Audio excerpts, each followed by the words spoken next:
بسم اللہ الرحمن الرحیم۔ ون اسلام نیٹ ورک کے تمام ناظرین کو السلام علیکم۔ آج ہم آپ کو قارون کا واقعہ سنائیں گے کہ قارون کون تھا، اس کو کس طرح سزا ملی، وہ کتنے خزانوں کا مالک تھا اور وہ اپنے انجام کو کس طرح پہنچا۔ ایک روایت کے مطابق حضرت عباس رضی اللہ تعالی عنہ فرماتے ہیں کہ قارون حضرت موسیٰ علیہ السلام کے چچا کا بیٹا تھا۔ ناظرین کرام، شروع میں قارون کا شمار اپنی قوم کے نیک اور اچھے لوگوں میں ہوا کرتا تھا اور یہ توریت کا بڑا عالم دین تھا، لیکن مال و دولت کی کثرت اور ہوس نے اسے اللہ تعالیٰ کا نافرمان اور سرکش بنا دیا۔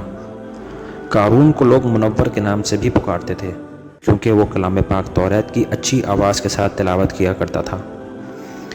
ناظرین کرام، اللہ تعالیٰ نے قارون کو لاتعداد مال و دولت سے نوازا تھا۔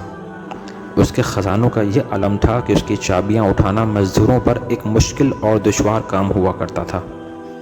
ایک روایت میں آتا ہے کہ اس کے خزانوں کی چابیاں 60 خچروں پر لادی جاتی تھیں۔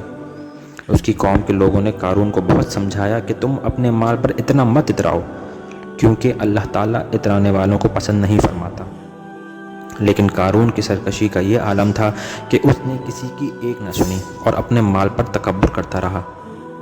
جیسا کہ اللہ پاک قرآن پاک میں ارشاد فرماتے ہیں، بے شک قارون حضرت موسیٰ علیہ السلام کی قوم میں سے تھا اور ان پر زیادتی کرتا تھا، اور ہم نے اس کو اتنے خزانے دے رکھے تھے کہ اس کی کنجیاں ایک طاقتور جماعت کو اٹھانی مشکل ہو جاتی۔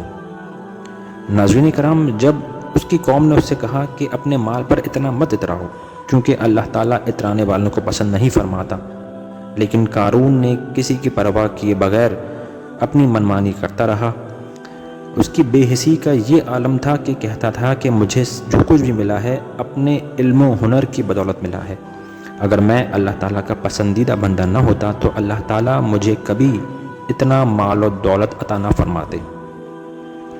ناظرین کرام، قارون کی زیب و آرائش کا یہ عالم تھا کہ جب وہ اپنے نوکروں چاکروں کے ساتھ نکلتا تو کچھ دنیا کی تمنا رکھنے والے لوگ اس پر رشک کیا کرتے، لیکن اہل اللہ کو اس بات کا یقین تھا کہ یہ سب مال و دولت، شان و شوکت ایک دن فنا ہو جانے والی ہے۔ ناظرین کرام، جب زکوٰۃ کا حکم نازل ہوا تو قارون نے حضرت موسیٰ علیہ السلام سے وعدہ کیا کہ وہ زکوٰۃ ادا کرے گا۔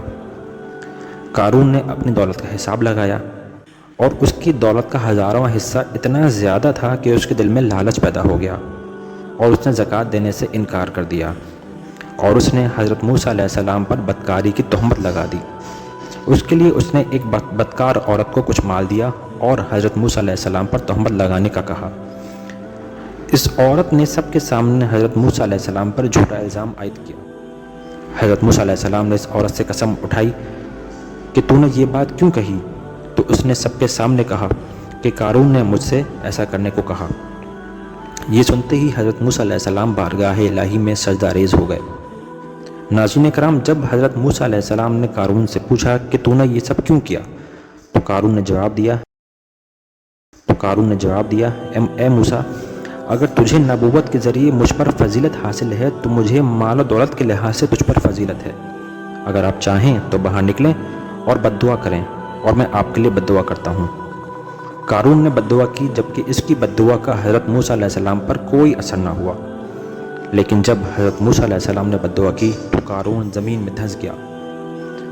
حضرت ابن عباس سے نقل کیا گیا ہے کہ اسے 7ویں زمین تک دھسا دیا گیا تھا، اور اس طرح قارون اپنے انجام کو پہنچا۔ جو لوگ اس کے مال پر رشک کیا کرتے تھے اس کا انجام دیکھ کر خوف زدہ ہو گئے اور کہا کہ اللہ نے ہم پر احسان نہ کیا ہوتا تو ہمیں بھی دھسا دیتا، اور کافر فلاح نہیں پاتے۔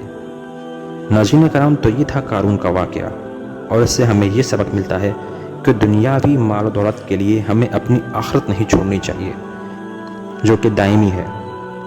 ناظرین کرام، ویڈیو پسند آئے تو اس ویڈیو کو لائک ضرور کیجیے گا اور ہمارے چینل کو سبسکرائب ضرور کیجیے گا۔ اللہ حافظ۔